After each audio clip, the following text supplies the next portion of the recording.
esse vídeo foi uma homenagem, né, aos agricultores, aqueles que plantam, aqueles que criam, aqueles que trazem alimento às nossas mesas. E Deus falou ao meu coração sobre um assunto.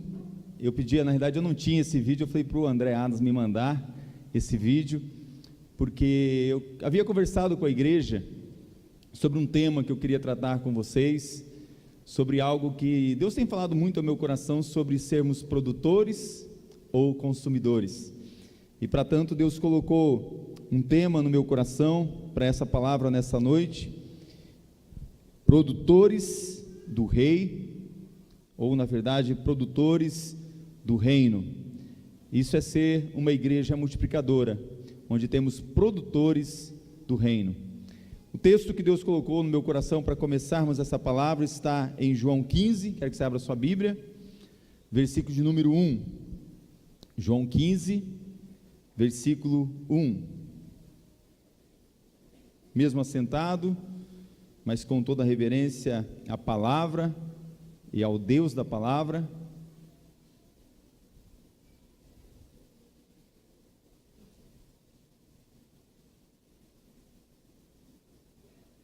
Antes de lermos a palavra, eu preciso mesmo que nós sejamos encharcados, tomados, consumidos pela presença do Senhor nessa noite.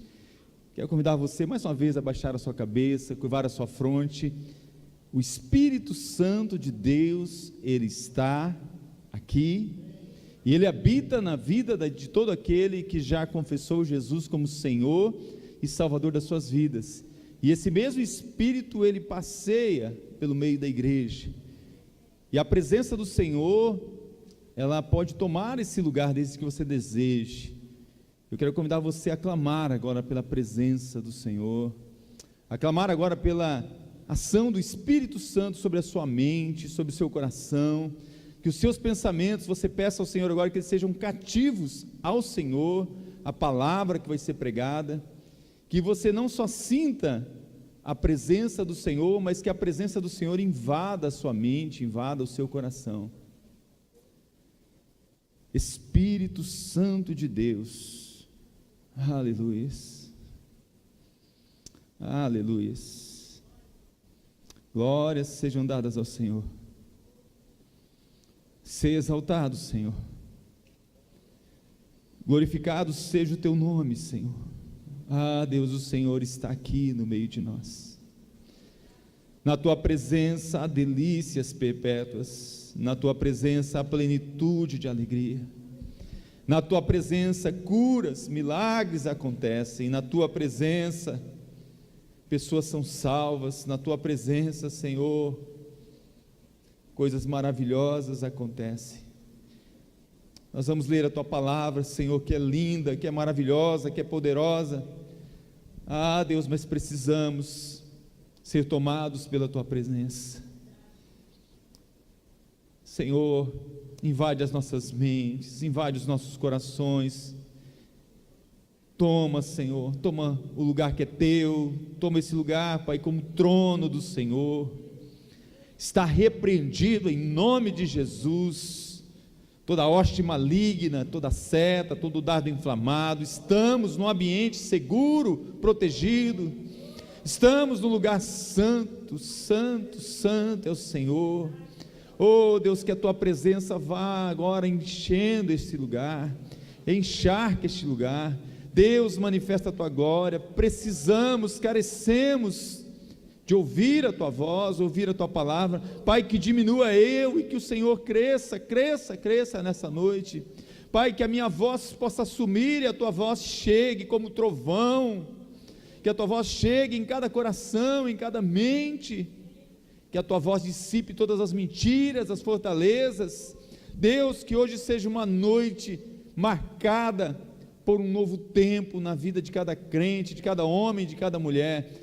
Mas ainda eu te peço, Senhor, se alguém que está aqui, Senhor, e ainda não tem a alegria plena, este gozo, essa alegria de ter a tua presença do Senhor habitando na sua vida, começa agora, ó Pai, pelo teu Espírito Santo a convencer essa pessoa do pecado, da justiça e do juízo de Deus.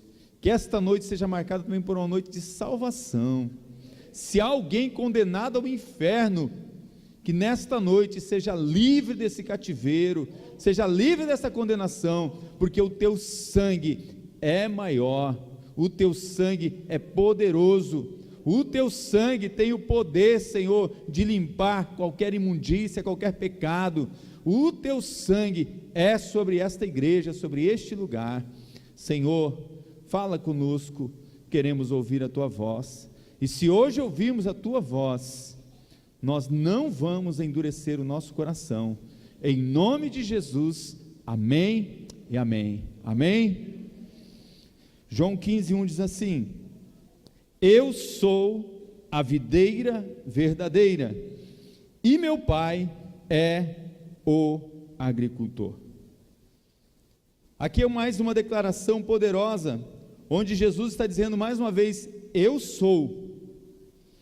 Quando ele diz eu sou a videira, eu sou tudo aquilo que você precisa para sobreviver, para viver. Eu sou tudo aquilo que você precisa para existir, porque eu sou a única videira verdadeira, e o meu Pai, Ele é o agricultor. Que Deus abençoe a sua palavra poderosamente dos nossos corações.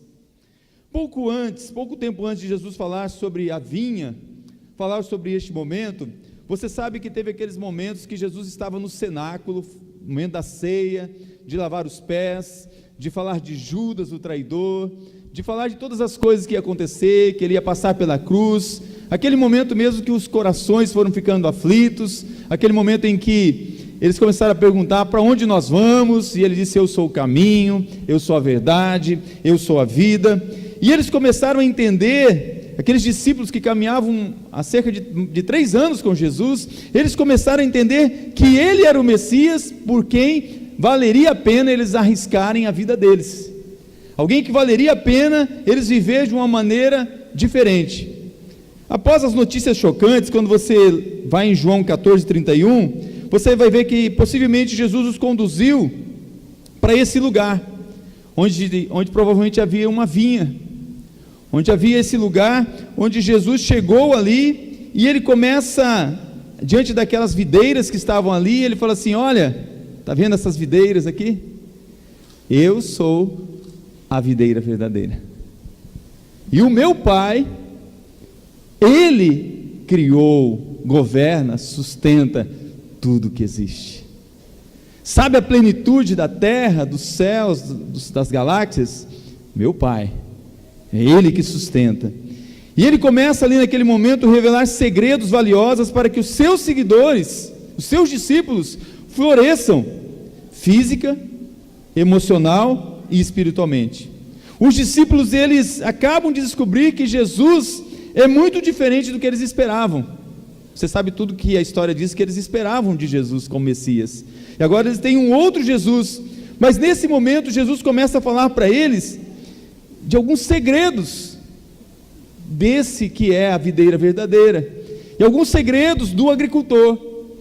E no versículo 2 ele começa a dizer assim, olha, se no 1 ele fala, meu Pai é a videira verdadeira, e Ele é o agricultor, ele começa a dizer assim, ó, todo ramo que estando em mim, não der fruto, Ele o corta, e todo aquele que dá fruto, limpa, para que produza mais fruto ainda. Para entrar no assunto que eu quero falar com vocês, eu separei a cesta número 1, põe para a gente, é a cesta número 1, o versículo 2, a parte A, diz que todo ramo que estando em mim não der fruto, Ele o corta, ou seja, tem uma cesta que não tem fruto nenhum. E eu quero pedir para você nessa noite já ir se autoavaliando, que tipo de ramo que você é, que tipo de cesta que você é, porque ele diz, olha, todo aquele, então entenda bem, há um agricultor, há uma videira, e tem os ramos da videira, e agora nós estamos falando desses ramos, todo ramo que estando em mim não der fruto, ele corta. Mas tem uma segunda cesta, no mesmo versículo, na parte B do versículo, fala assim, e todo que dá fruto limpa, ou seja, a segunda cesta ela dá fruto. Quem trabalha, né, um pomarzinho pequeno em casa, alguém sabe que você precisa limpar, e quando você limpa, ele vai dar mais. Então eu falo assim, olha, se você é essa cesta que dá fruto, eu tenho que limpar você. Você já dá fruto, você é essa segunda cesta. Mas tem uma terceira cesta, que ele diz assim, parte C do versículo, para que produza mais fruto ainda. Tem cesta com mais fruto. Então tem umas que não dão fruto nenhuma, tem umas que dão fruto, e tem umas que dão mais fruto. Mas o segredo, onde eu quero chegar com você, é na quarta cesta. Porque a quarta cesta, está em João 15:5, fala que ela dá muito fruto. Diz assim o texto, eu sou a videira, vós os ramos. Quem permanece em mim e eu nele, esse dá muito fruto, porque sem mim nada podeis fazer. Eu lhe pergunto, quanto fruto você vê na sua vida hoje? Eu fiz essa pergunta lá em casa, né? Eu cheguei e dei uma encurralada assim na Edilene, na França, eu falei assim, fala rapidamente o que você entende por produtor e consumidor. Vocês são produtores ou consumidores? E nessa noite eu quero levá-la a pensar sobre isso, sobre se você é mais um produtor, que produz frutos, ou você é mais um consumidor, que mais consome. Se você observar, os cristãos que frequentam a igreja com você, vocês acham que existem mais produtores ou consumidores? É uma realidade, uma estatística, que cerca de 1/3 produz algum fruto. Diz assim que somente 20% de uma igreja são aqueles que produzem frutos. Não é o caso da Memorial, glórias a Deus por isso. Estou falando uma pesquisa, né? Faz a média. Então nós levantamos a média, viu, irmãos? Glória a Deus por isso. Mas fala que aqueles que dão muito fruto é somente 5%. Não é o caso da Memorial também. E nós que levantamos, esse número é mais baixo, viu, pastor Fábio? Nós levantamos esse número. Mas se você observar os cristãos que frequentam a igreja com você, esses números surpreendem. Onde você se encaixa? Nos 5, nos 20? Ou nos outros, na outra porcentagem? Produzir fruto não é um fenômeno estranho, reservado apenas para determinado tipo de cristão. Produzir frutos é destino de cada cristão. Porque ele diz, se você está em mim, você tem que dar frutos. Porque se você não der frutos, tem que cortar. E se você der fruto, eu tenho que limpar. E se você der muito fruto, eu tenho que fazer com que você dê muito mais ainda. Então, hoje parece-me que as pessoas querem mais só consumir e não produzir. Mas isso vem de longa data, irmãos. Você sabia que a igreja primitiva, no ano 70 depois de Cristo, quando o templo deixou de existir, mas a igreja não, e a igreja continuou nas casas, que a igreja continuou vibrante, apaixonada pelo Senhor, esperando a sua volta, que a igreja viveu aquele perseverar na oração, a comunhão, o partir no pão. Você sabia que a igreja viveu isso? Mas a história, as próprias cartas do Novo Testamento mostram que os problemas foram surgindo. Nitidamente, a partir do século 3, há uma consolidação de mudanças no estilo de viver da igreja. Na linha de tempo, entre a igreja primitiva, ao ano 300 depois de Cristo, algumas mudanças grandes aconteceram, e que influenciaram o que a igreja é hoje também. A história mostra que quando o homem achou que ele podia fazer sozinho, sabe o que Jesus alertou? Assim, olha, sem mim, nada você pode fazer. Quando o homem achou que ele poderia resolver, tudo mudou. Tem um camarada que, até eu recomendo você vir para a nossa escola bíblica dinâmica, está uma maravilha, e tem um camarada chamado Constantino, pode por aí. Quando você quiser saber tudo sobre Constantino, não é o pastor Rafael, fica tranquilo, mas é o pastor Valdeci, que está lá no fundo. Eu vi o pastor Valdeci ali. Então, história da igreja, você pode perguntar o que você quiser sobre Constantino. E o pastor Valdeci vai te falar várias coisas, eu só vou te citar algumas. Mas esse camarada, historicamente, ele trouxe um marco dessas mudanças. A sua conversão, que é questionada também, como a conversão de muitos crentes, no ano 313, diz que ele terminou por favorecer a institucionalização da igreja, que foi consolidada por Teodósio em 390. Pastor, o que isso tem a ver com produtor e consumidor? Tem tudo a ver. Por quê? No ano 300 depois de Cristo, muitas coisas mudaram para a igreja. Olha só, eu vou citar algumas, não sei se vai dar para você enxergar, mas eu só vou citar para você. O cristianismo cada vez mais alinhado com sistemas políticos. Será que está acontecendo isso hoje? Líderes profissionais cada vez mais desenvolvendo a estrutura da igreja. A liderança servidora cada vez mais dando lugar ao autoritarismo. A igreja começou a se moldar ao mundo. A igreja veio para a defensiva, ao contrário de permanecer na ofensiva. Os grupos pequenos na igreja eram suspeitos aos olhos dos governos. Os PGMs, as células, os pequenos grupos que reuniam nas casas, começaram a ficar suspeitos. Só tinha que reunir no templo. Todas as mudanças culminam com o fim daquela vida comunitária e da prática do cristianismo genuíno, que era de serem produtores da graça. É importante frisar que algumas mudanças foram resultados bem intencionados, mas é importante você fazer algumas perguntas. O que mudou? Preparei um slide que diz assim: o que mudou? As pessoas, falando naquela época, e hoje não mudou muito, as pessoas agora vão para a igreja, que era a catedral, em um único dia especial da semana, domingo, e alguém reconhecido ministra, o sacerdote, faz algumas coisas para elas, ensino, pregação, indulgências, curas, ou por elas, um ritual, por um preço, tinha que ter uma oferta. Não sei se você sabe, nessa época começou assim, o sacerdote, ele ia no lugar da ministração, ele ficava de costas para a igreja, ministrando, e provavelmente ministrava em latim. Depois, com o tempo, foi necessário ele se voltar novamente para o povo, porque estava perdendo. Mas eu quero adentrar para uma coisa que mudou muito forte.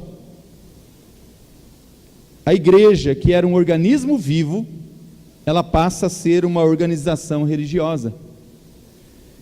Então isso é uma mudança drástica.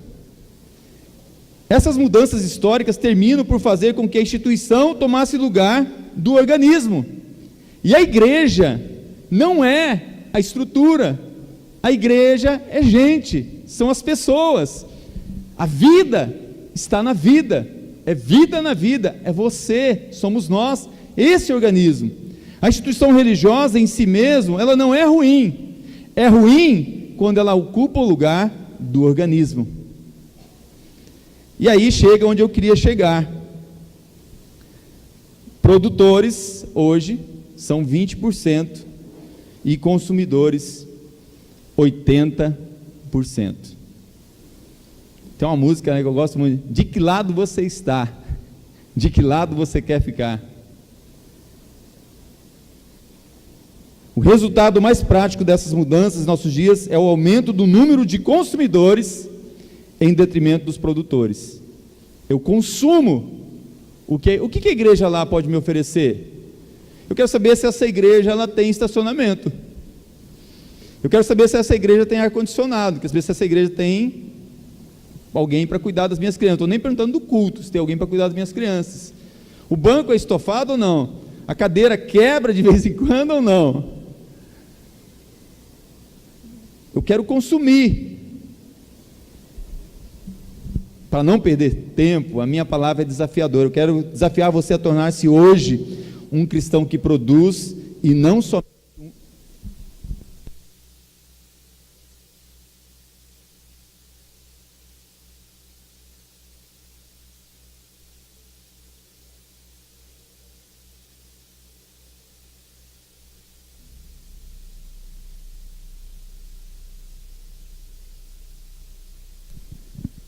se esse microfone não consumisse tudo, se ele produzisse, não ia acontecer isso.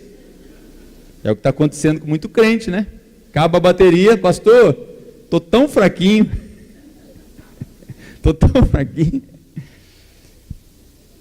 Eu quero desafiar você nessa noite, a não ser somente um consumidor. Você vai decidir sobre isso. E para isso, na realidade, eu quero trazer em uma série que nós vamos pregar na igreja, quando ele fala assim, eu tenho 10 pontos para falar, 20 pontos para falar, você já faz um cálculo, bom, se ele passar 10 pontos, 10 minutos em cada ponto, estou lascado, né? Mas na realidade eu quero citar algumas coisas para você nessa noite, que nós precisamos entender do que é ser um cristão que produz. Em primeiro lugar, cristão que produz é gente que ama. Há uma carência afetiva, as pessoas têm necessidade, eu quero ser amado, eu preciso que me ame, ninguém me ama, ninguém me quer, ninguém se importa comigo. Gente, crente precisa ser gente que ama. Amar.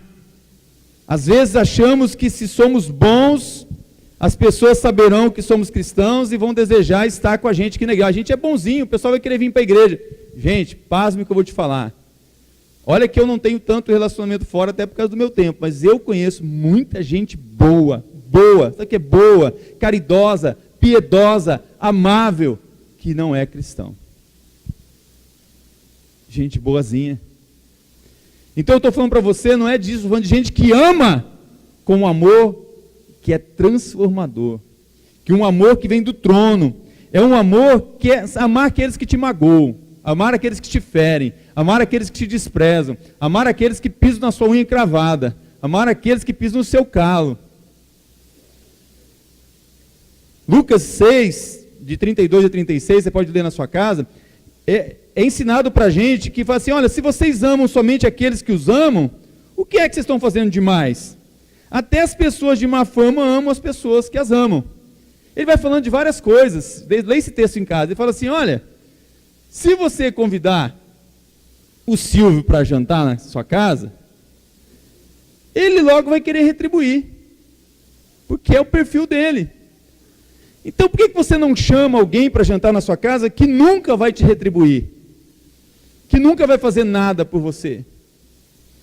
Sabe que na hora que eu estava lendo isso, me deu até um nó na cabeça, irmãos? Eu já estou até imaginando a gente fazer, aí eu estou jogando aqui, a gente pode fazer sozinho, né? De repente a gente fazer a ceia de Natal, que faz tempo que a gente não faz. Mas não é para a gente fazer para as pessoas do bairro, da rua, aqueles que não vão poder pagar nada, agradecer para você, e às vezes você acha, nem merece.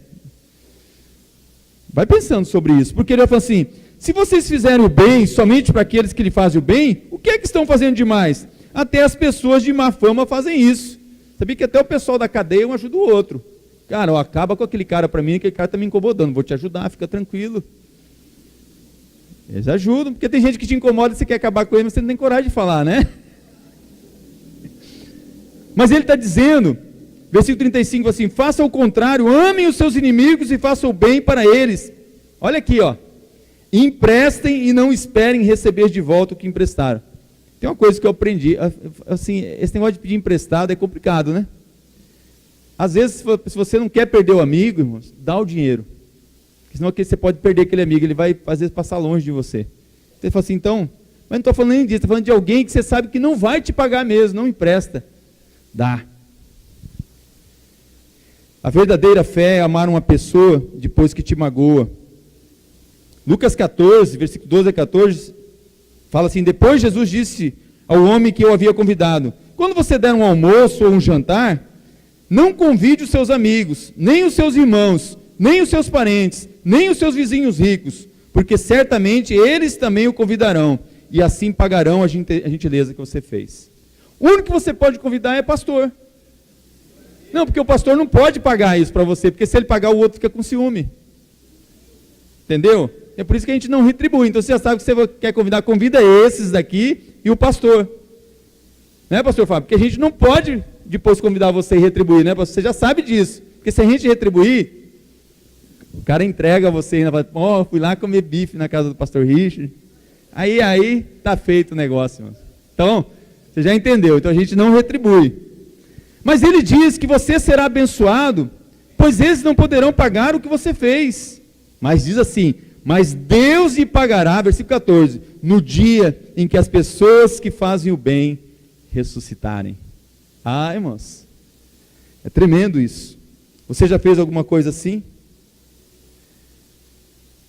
Não sei se você viu alguns lugares, eu acho que foi em 2006, lá nos Estados Unidos mesmo aconteceu aquela tragédia na escola, onde depois aqueles irmãos da igreja, onde suas filhas foram mortas na escola, no outro dia eles foram na casa, dizer assim, olha, nós perdoamos vocês, nós estamos perdoando vocês.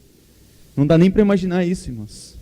Eu falo assim, Deus, misericórdia, eu preciso dessa graça, porque a gente olhando, você fala, eu não sei como que eu reagiria, como que a gente reagiria, mas é esse amor. Produtor de amor é gente que ama aqueles que os odeiam e que são incapazes de retribuir esse amor. É amar alguém que não vai retribuir esse amor para você. Amém? Cristão que produz é gente que assume riscos. Assume riscos. Gente que assume risco, é possível que todos nós já tenhamos feito essa oração. Eu não sei se você já fez, eu já fiz, quero confessar que eu já fiz. Principalmente quando eu já sempre conto essa história. Não quando eu viajei com o André no avião dele, eu não precisei fazer essa oração, porque ele falou que eu estava sentado do lado de Jesus. O avião chacoalhou, deu umas balançadas, mas eu fui tranquilo. Mas quando eu fui para o Vietnã, irmãos, eu confesso, quando eu soube que a primeira parte era 16 horas de voo lá, eu orei, Senhor, guarda essa viagem. Senhor, me leve em paz, me traz de volta também. Senhor, me traz em segurança, não deixe de nada de mal aconteça. Senhor, que o Fábio não esteja no controle de voo. Não, isso não. Mas todos nós temos uma oração que você faz quando vai viajar, seja de carro. Deus me guarda, livra de acidente. Já aconteceu, de verdade isso que eu vou te falar, nós estávamos em 3, fomos orar. Aí nós pedimos para um dos irmãos orar, pastor Rafael. Aí o outro, você pediu para ele orar? Eu falei assim, é ele, deixa ele orar. Ele falou, tá bom. Aí o rapaz orou por nós na viagem. Aí quando chegou um determinado quilômetro, ele falou, vamos parar a orar de novo? Eu falei assim, por quê? A oração desse cara é fraca.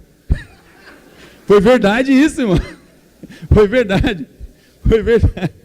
Mas nós fazemos essa oração porque nós somos consumidos pela segurança. Mas imagine você se arriscar por Deus. Imagine você falar assim, quem ama corre risco. Quem ama vai em lugares perigosos. Eu lembro disso quando eu lembro dos nossos missionários. Eles vão para lugares que ninguém quer ir. Eles vão para lugares que eles estão correndo risco o tempo todo. Você já parou para pensar nisso? Os missionários não correm só risco durante a viagem. Eles correm risco de estar num lugar muitas vezes hostil. Não só pela comida, mas pelas pessoas que muitas vezes querem o seu mal. Quantos pastores você conhece que foram apedrejados, tiveram suas casas queimadas, que foram atacados, mortos, correm riscos? Quando eu vi essa frase aqui, eu falei assim, eu não quero, já tem uma pessoa aqui da igreja que já orou isso, quando eu falava, vocês vão saber quem foi, ela orou pelo marido. Falou, Deus, leva o meu marido para mais perto de ti, o cara morreu. Eu já falei para a Edilene não orar assim por mim. Mas você já pensou em quando você sai numa viagem, em algum lugar, você orar assim, Deus, me leve para mais perto do Senhor durante essa viagem, seja qual for a tua vontade? O produtor corre risco, fala assim, Deus, Paulo, as pessoas falam assim, Paulo, não vai para lá. Se você for, eles vão te pegar, vão te bater, vão te açoitar, eles podem te matar. O Espírito Santo está me guiando, é para lá que eu vou.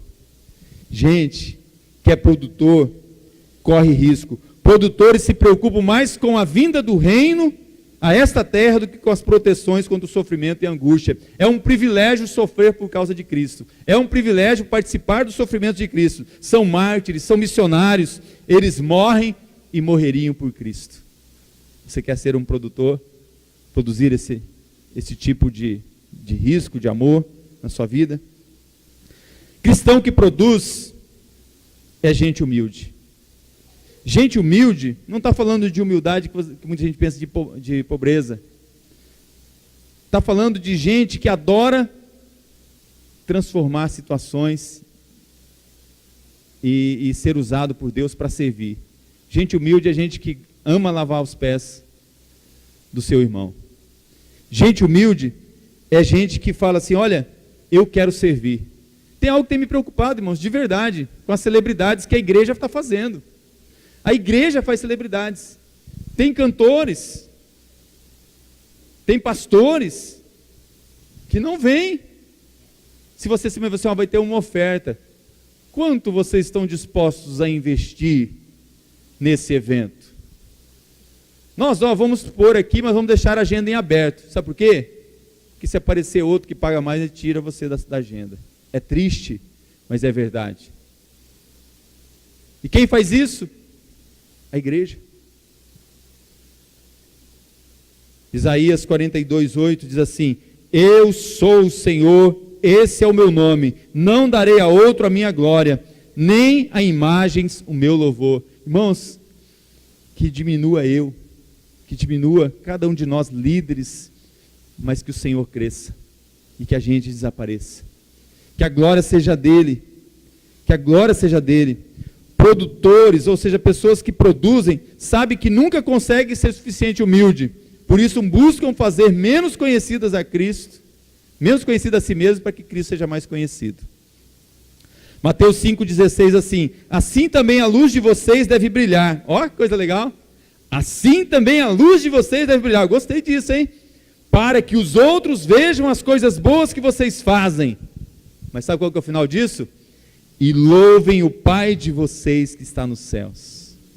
As pessoas precisam ver na minha vida, na sua vida, a glória do Pai, ver Jesus Cristo em você. Cristão que produz é gente humilde, mas é gente também que serve. É gente que serve. Gente que serve a Deus e serve o seu irmão. Aprendeu que dar é melhor que receber, que o maior é aquele que serve, que lavar o pé de alguém é um privilégio. A devoção é agradar a Deus agradando o irmão. Gente, tem muita gente que serve aqui na igreja, é maravilhoso isso. A gente fica constrangido. É lindo, é gostoso, é maravilhoso ser servido. Mas, irmãos, é muito melhor servir. De verdade, irmãos. Ter alguém lavando os seus pés, você é tão ministrado. Ah, irmão, mas eu me derramo. Eu me acabo quando eu vou lavar um pé de um irmão, de uma irmã, de alguém aqui da igreja. Porque nessa hora eu vejo realmente quem eu sou, que eu não sou nada, e quanto é um privilégio servir alguém, quanto é um privilégio fazer isso. Até tem uma coisa que não estava na mensagem, mas eu decidi falar. As meninas solteiras aí, levante a mão, assim, as meninas solteiras que estão na idade que estão na idade de namorar. Se você levantar a mão com 12, 13 anos, que eu vou jogar o microfone daqui, hein? Idade de namorar, está o pai do lado. A mãe autoriza aí, levanta a mão, as meninas. Os meninos não, só as meninas. Então, levanta aí, que vocês já estão na idade de namorar, eu quero saber. As que já passaram da idade de namorar, mas tem que namorar ainda, levanta a mão também. Levanta, irmão, tem vergonha, depois não namora. Vai que você levantar é hoje. É isso aí, levanta a mão aí, irmãos, levanta. Aí, vai debaixar, deixa eu falar uma coisa para as meninas. Tudo vergonhosa, depois, né? Fala assim, oi, tô aqui, ó. Primeiro, o cara que quer namorar, tem que ter dinheiro para pagar a conta. Escuta isso. Ah, pede para o seu pai. Vamos rachar a conta. Ah, eu comi 2 salgados, você comeu 3, você paga 3, eu pago 2. Tá para pagar o meu também? O cara fala assim, ó, eu vou te buscar, mas dá para o seu pai pagar pôr a gasolina no carro? Eu estou com pouca gasolina no carro. Ó, não vai dar para a gente jantar, porque esse lugar é muito caro, não dá para eu pagar esse jantar aí. Eu questiono gente que diz que ama a menina, mas não quer nem pagar um jantar caro. Ah, não, na maceria não, vou te levar lá no bifão, lá ainda a gente pega aquele só o... Não é o completo não. Não é o completo não, vai lá no fumacinha lá.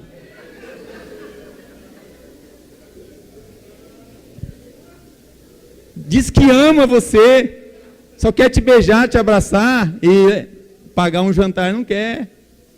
Eu questiono gente que diz que ama a Deus, mas quando tem que meter a mão no bolso, fala assim, tá caro, tá difícil.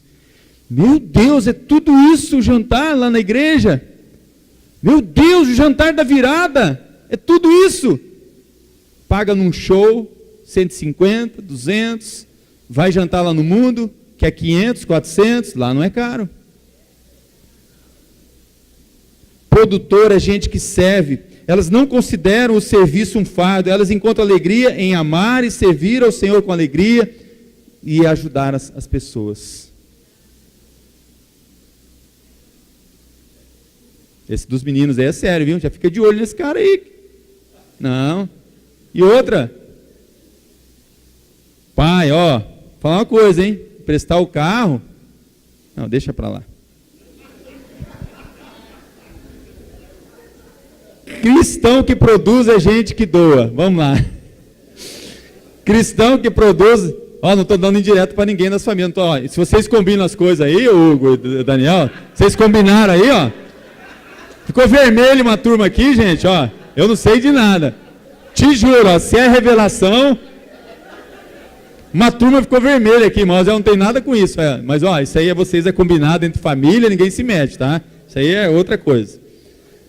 Mas cristão que produz é gente que doa. Gente que doa, acredito que Deus deseja que seu povo, sua igreja, supra as necessidades uns dos outros, irmãos. Olha, de verdade, eu não sei quem de vocês foi, mas eu quero assim louvar a Deus pela sua vida. Teve gente, e em nome de Jesus, quero que Deus multiplique as finanças de quem fez isso, quem tem feito. Eu falei assim, gente, se você puder abençoar, tem algumas pessoas que não tem como ir no Multiplique, deixa uma oferta. Se você teve gente que nem foi, falou assim, eu não vou, mas quero deixar a oferta para algumas pessoas irem. Irmãos, é Deus que faz isso. Mas eu quero dizer para você assim que o cuidado, como está em Mateus 22, 39, diz assim, ó, ame o seu próximo como a si mesmo. Sabe, aquilo que você gostaria de comer, o seu próximo também gostaria. Aquilo que você gostaria que você tem na sua casa, o seu próximo também. Tem uma coisa linda que aconteceu aqui na Memorial, que é a gente fazer as mãos cheias de você doar o valor. Porque às vezes, e isso eu tenho que te falar, já aconteceu da gente, de pessoas, não aqui na Memorial, em outra igreja, eu ouvi falar disso aí, de trazer o pacote de trigo furado já, que sabe que está estragado, que está carunchado. Trazer o macarrão, já o pacote rasgado. Trazer muitas vezes, a gente sabe disso, que aquele arroz que você não compra nunca para sua casa. Porque quando fala de arroz, todo mundo fala assim, é arroz que ela marca lá do tio. Né? Vou fazer propaganda dele, né? Se João não me dá nada. Deus está pedindo para você para ser um doador. Quando tem alguém que fala assim, gente, eu preciso de sangue. Às vezes não tem, nem para doar sangue não tem ninguém. Doador de sangue. Mas eu quero que você doe o seu tempo, o seu talento, o seu tesouro, a sua vida para o Senhor. Esses são produtores, pessoas que doam, pessoas que realmente colocam as suas vidas para glorificar o Senhor. Produtores são conhecidos como doadoras e não apenas como recebedores. Amém, irmãos? Tiago 2, de 1 a 4, ele fala sobre isso, sobre na reunião de vocês, de como que deve ser, quem deve ter honra na casa de vocês, como a gente deve tratar. Mas vamos lá. Cristão que produz é gente que está de passagem. Como é isso? É o pessoal, os militares, né? Os militares são gente que produz. Eu louvo a Deus, nossa igreja é muito abençoada com os militares. Porque os militares que passam por aqui, eu gosto mais dos que ficam. Né? Os que passam a gente gosta, ama, mas depois fica com dor no coração, porque é ruim quando eles vão embora, porque os militares, eles entendem que quando eles passam para um lugar, eles deixam uma marca, um legado, porque já aprenderam os valores de hierarquia, de honra, e eu louvo a Deus mesmo pelos militares que nós temos na nossa igreja, e eu vou falar, tenho visto isso na vida deles. Mas eu estou falando de pessoas que sabem que são passageiros, peregrinos aqui nessa terra. Nós só estamos de passagem. Então o cristão que produz, ele entende que ele só está de passagem aqui pela terra. Filipenses 3, 18 a 21 diz assim, já disse isso muitas vezes, e agora repito, chorando, existem muitos que pela sua maneira de viver, se tornam inimigos da mensagem da morte de Cristo na cruz. Eles vão, versículo 19, eles vão para a destruição no inferno, porque o Deus deles são os desejos do corpo. Eles têm orgulho daquilo que devia ser uma vergonha para eles, e pensam somente nas coisas que são deste mundo. Mas nós somos cidadãos dos céus, e estamos esperando ansiosamente o nosso Salvador, o Senhor Jesus Cristo, que virá de lá. E ele termina dizendo assim, que transformará o nosso corpo. Cristão que produz entende que ele só está de passagem aqui, mas não é porque eu estou de passagem que eu não tenho que deixar um legado, uma marca. Eu passei por ali, eu não vou cuidar daquela fonte de água. Eu passei por ali, eu não vou cuidar daquela igreja, daquela vegetação, daquela casa, daquele lugar, daquele copo que caiu no chão de plástico. Eu não vou cuidar da parte ecológica. Por falar nisso, o nosso informativo não é só economia, irmãos, é pela ecologia também, que todo mundo hoje está recebendo. Pode receber pelo WhatsApp, pode receber em PDF esse nosso informativo. Mas se tem gente que tem dificuldade, fala assim, eu queria impresso, a igreja vai continuar imprimindo. Você pode pedir também, a gente vai imprimir para você. Mas é uma maneira também da gente fazer ecologia, ou seja, é a maneira da gente saber que nós estamos de passagem por aqui. Nosso destino final nós não chegamos. Então, gente que produz é gente que entende que só está de passagem por aqui. Amém? Mateus 24, 42 assim, portanto vigiai, porque não sabeis o dia que vem o Senhor, que Ele te encontre servindo, que Ele te encontre fazendo a vontade dele. Um cristão que produz sabe que é peregrino nessa terra e pensa no céu o tempo todo. Cristão que produz é gente que se envolve. Gente que se envolve. Gente que se envolve. Jesus não tirou o maior dos mandamentos de nada. Ele ouviu os ecos da época de Moisés. Porque na época de Moisés, Deuteronômio 6 dizia, ouve, ó Israel, o Senhor nosso Deus é o único Senhor. Amarás, pois, o Senhor teu Deus de todo o teu coração, de toda a tua alma e de toda a tua força. Como que você vai se envolver, ser um cristão que se envolve com as coisas do reino, se você não se envolve com toda a tua força, com todo o teu ser, com toda a sua alma, com tudo que você tem, com tudo que você é? Nós precisamos nos envolver. É por isso que esse texto, quando foi dado para Moisés, ele falou assim, que tinha que estar incutido isso no coração, na mente dos filhos, da família. Escrever nos umbrais das portas, para as pessoas saberem que não existe como você está vivendo como cristão se não se envolver com Ele. Como que você pode ser o ramo se você não está envolvido com a videira? Você entende, irmãos? Um cristão envolvido com Jesus se caracteriza por um amor comprometido, firme e apaixonado por Deus, acima e antes de todas as outras coisas e todos os outros seres. Você é um cristão que produz? Você é um cristão que é envolvido? Cristão que produz não é Nutella, é gente raiz. É gente raiz. Em média, os cristãos passam 10 minutos por dia com Deus. Sabia? Na média, não é o caso da Memorial, mas muitos lugares. Em média, as pessoas passam de 4 a 6 horas na televisão. E de 2 horas na manhã, e 2 à tarde, e 2 à noite nas redes sociais. Em média. Quanto tempo você gasta na presença do seu Deus, do seu Criador? Quanto tempo você gasta diante dele? Sabe aquele filho que fala assim, a mãe e o pai falam assim, lê a Bíblia, meu filho. Lê a Bíblia, minha filha. Mãe, já li um capítulo esse ano, tá bom? Acontece, você acha que não acontece? Acontece. Deus quer que a sua palavra seja motivo de deleite para nós. O cristão que produz, o salmista diz no Salmo 1, versículo 3, ele diz assim, é como árvore plantada à beira das águas correntes, dá fruto no tempo certo, e as suas folhas não murcham, tudo que ele faz, prospera. Cristãos que produzem têm raiz, e por isso produzem um relacionamento íntimo com Deus. O relacionamento íntimo com Deus é pela palavra e pela vida de comunhão na oração. Você é esse crente? Você é esse cristão? Cristão que produz é gente dedicada. Dedicada. Você é dedicado no que você faz? Você é perseverante no que você faz? Você se lembra da época que você tinha uma boa forma física? Tem atleta que vai jogar bola com a gente, no futebol nosso lá. Eu não sei se é a esposa que não quer que ele jogue futebol. Toda vez que ele vai jogar, ele machuca. Sabe que ele lembra de quando ele tinha esse vigor físico? Ele vai ficar vermelho, não vou falar, mas ele está machucando direto. Os filhos dele, os filhos que são gêmeos, já estão cutucando ele. Não vai olhar para trás, gente. Se você olhar para esse rapaz e falar assim, rapaz, esse tem um vigor físico que ele não vai machucar nunca. Brincadeira, viu, Aldrey? Mas você se lembra quando você conseguia correr 12 quilômetros, Marco? Consegue ainda? Mas você se lembra quando você conseguia?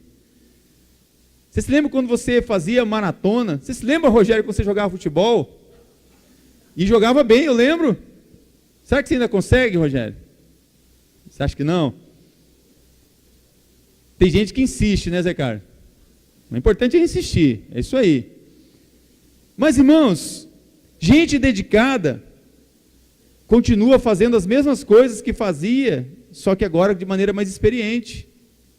Mas ainda anda 12 quilômetros. Ele não corre mais 12 quilômetros, mas anda 12 quilômetros. O que eu estou querendo dizer com isso? Você parou de correr regularmente e pode ter engordado. Ninguém engorda e emagrece de um dia para o outro. Isso é do hábito, de como está a vida. O mesmo acontece, eu estou chegando a fazer essa ilustração, me perdoe os irmãos, que tinha que usar vocês, que são muito íntimos, eu posso usar assim, né? A alegria da nossa vida não é tirada assim.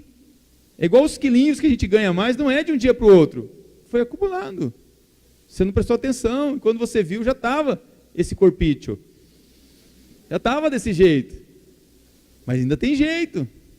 Tenha fé, se dedique. Mas a alegria que você tinha no coração, você não tem mais, você assim, roubaram a alegria de mim. Quando eu vi, foi de um dia para o outro. Não foi. Não foram as circunstâncias. Não foram as pessoas. Como o pastor Márcio pregou. Não foram as coisas. Eu posso dizer para você, mesmo que a alegria, também como a gente precisa se dedicar, depende do nosso esforço, da nossa escolha para alcançá-la. Porque a alegria, ela não é nossa. A alegria é do Senhor. A alegria do Senhor, a nossa força, é. Se você se dedicar a algo, você vai conseguir essa força para realizar. Da mesma forma, se nós buscarmos a alegria do Senhor, Tiago fala assim, Tiago 1:2, meus irmãos, tende por motivo toda alegria o passar por várias provações. Como que pode ter alegria por passar por provações? Mas Tiago entendia que quando a alegria está dentro de nós, ela foi produzida pelo Senhor e ninguém pode roubar. Ninguém pode tirar. Mas eu preciso vigiar e guardar essa alegria dentro de mim. Eu preciso perseverar nessa alegria. Eu preciso viver nessa força. Gente dedicada sabe que sua alegria não depende das circunstâncias, do ambiente, de coisas ou pessoas. Trata-se de uma dádiva de Deus que precisamos escolher e cultivar. Um dom que, em última análise, posso dizer, vem de Deus. Faz parte até do fruto do Espírito na sua vida. O fruto do Espírito é alegria. E por último, cristão que produz é gente que se sacrifica. Até falando do exercício físico, vale a pena se sacrificar. Vale a pena se esforçar. Gente que se sacrifica, não podemos passar a acreditar que somos indispensáveis. Nós não somos indispensáveis. Mas nós precisamos entender que nós precisamos entregar o nosso melhor sacrifício de louvor a Deus. E o sacrifício que Deus quer, não é que você se corte, que você pague penitência, é de lábios que confessem o seu nome. Salmo 50, você pode abrir a sua Bíblia, nós estamos já perto de encerrar. Salmo 50, versículo 9 a 14, faço questão de ler esse texto assim. No entanto, eu não preciso dos touros das tuas fazendas, nem dos bodes dos teus rebanhos, pois os animais da floresta são meus. Também os milhares de cabeças de gado espalhados nas montanhas são meus. São meus todos os pássaros dos montes e tudo que vive nos campos. Se eu tivesse fome, não pediria nada para vocês, pois o mundo é meu e tudo que nele há. Por acaso preciso comer carne de touros ou beber sangue de bodes? Olha o versículo 14, é a chave, irmãos. Que a gratidão de vocês seja o sacrifício que oferecem a Deus, e que vocês deem ao Deus Altíssimo tudo aquilo que prometeram.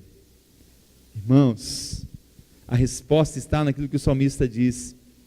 Dedicar-se ao Senhor é dizer assim: que darei eu ao Senhor por tudo que Ele me tem feito? Que darei eu ao Senhor? O salmista responde: pagarei os meus votos. Você fez votos com o Senhor? Os primeiros votos que a gente faz é dizer: Senhor, Senhor, Senhor. Esse é o primeiro voto. Saber que tem um Senhor na sua vida. Senhor e Salvador. O segundo voto é saber que Ele é o teu Salvador, que é o teu Senhor. Romanos 11, 35, 36 diz: quem primeiro deu para que Ele o recompense? Pois dele e para Ele são todas as coisas, a Ele seja a glória para sempre. Amém. Produzir fruto não é um fenômeno estranho, reservado apenas para determinado tipo de cristão. É o destino de cada cristão. Quero convidar você a abrir a sua Bíblia. Nós vamos encerrar orando em João 15 novamente. Eu quero que agora, com seus olhos, em João 15, a partir do versículo 14, você entenda o que é ser um cristão que produz. Deixar de ser alguém que consome tão somente. Você já notou que Jesus, tudo Ele produz para nós? Eu sou a luz do mundo. Eu sou o pão da vida. Eu sou a estrela da manhã. Eu sou o alfa. Eu sou o ômega. Eu sou o princípio. Eu sou o fim de todas as coisas. Aquele que era, que é e sempre há de ser. O Senhor sempre produz algo bom para você. Disse Deus: haja luz, e houve luz. Eu sou o Cordeiro de Deus que tira o pecado do mundo. Eu sou o Jeová Rapá, o Deus que cura, o Deus que sara. Eu sou o Jeová Shalom, eu sou a tua paz. Eu sou o Jeová Nessi, a tua bandeira, eu vou à frente. Eu sou o Jeová Jiré, aquele que provê o que você precisa. Olha o que diz João 15, 14. Vós sois meus amigos. Ele não chama mais de escravo, irmãos, porque ele entende que aquele que está ligado na videira é filho, é filha, é amigo. Vós sois meus amigos se fazeis o que eu vos mando. Já não vos chamo servos, porque o servo não sabe o que faz o seu senhor. Ele diz: clama a mim, você é meu amigo, eu vou te anunciar coisas grandes, coisas firmes, coisas ocultas, coisas que você não sabe. Sabe por quê? Você é meu amigo, eu quero revelar minha intimidade para você. Porque tudo quanto ouvi do meu Pai, vos tenho dado a conhecer. Se você me buscar, você vai me encontrar. Se você me procurar, você vai me achar. Agora aqui é a chave, irmãos. Não foste vós que me escolheste a mim. Toma essa palavra nessa noite. O Senhor te escolheu. Ele olhou lá dos céus e disse: você é meu filho, você é minha filha. Entenda uma coisa: se você fosse o único habitante da terra, Ele veria da mesma forma por você.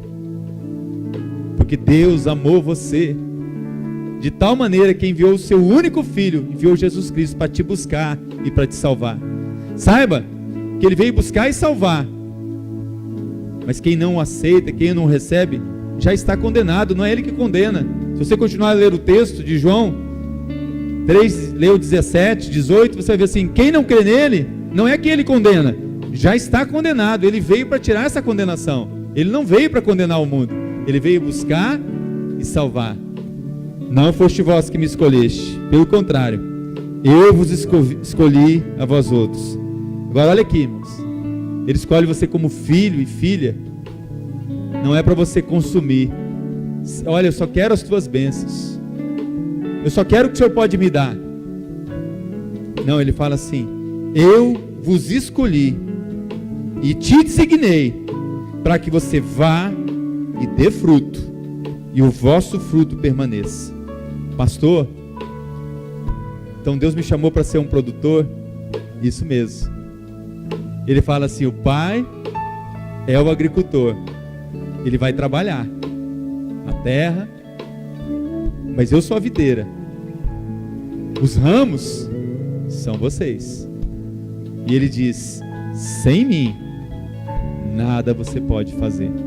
Feche seus olhos, curva a sua fronte.